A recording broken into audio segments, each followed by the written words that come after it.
زعتر ايه، عندي عصفر وعندي حبة البركة. تمام. وهنا كوباية خل انا حطاها كده اهوت. حطيت كوباية الخل دي، وده توم انا برضو هبقى انزله لكم. انا مفرزاه في الكيس كده، خدت قطعة منه كده وحطيته، وقلبت الخلطة الجميلة دي. عايزة اقول لكم طعمها تحفة جميل جدا، تتاكل كمان قبل ما يتخلل بيها، حلوة قوي. قلبت كل الزيتون مع بعضه كده، وهعمل ايه بقى، هحط في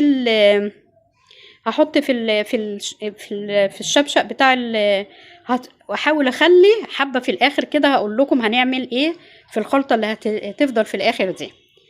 كده الزيتون كله يعتبر اتخلل، يعني كله كده بقى دخل في التخليل بتاعه.